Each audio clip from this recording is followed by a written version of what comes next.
Hello বন্ধুরা, শুভ দুপুরের অনেক শুভেচ্ছা জানিয়ে রান্নাটি শেয়ার করছি।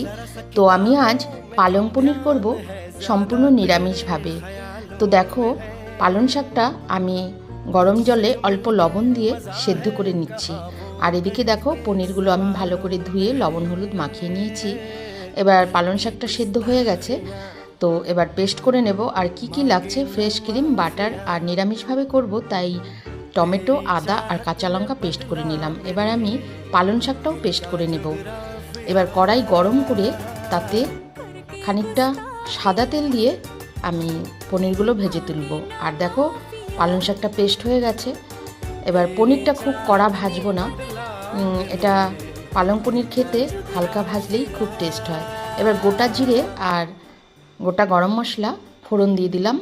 আর সমস্ত মশলাগুলো দিয়ে একটু জিরের গুঁড়োও দিয়ে দেব, দিয়ে ভালো করে কষিয়ে ফ্রেশ ক্রিম ঢেলে দেব। ফ্রেশ ক্রিম দিয়ে আর একটু কষিয়ে নেব।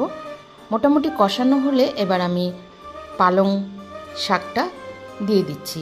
পালং শাকটা দিয়ে পালং শাকের পেস্ট ভালো করে কষিয়ে নেব। যেহেতু নিরামিষভাবে করছি তাই কিছুটা ধনেপাতাও পেস্ট করে নিচ্ছি।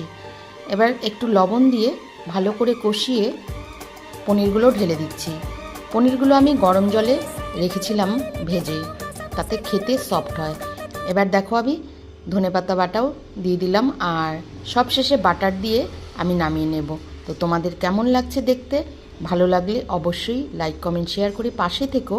আর রাত 10টায় আমার লাইভ আছে, অবশ্যই তোমরা যুক্ত হয়ে যাবে।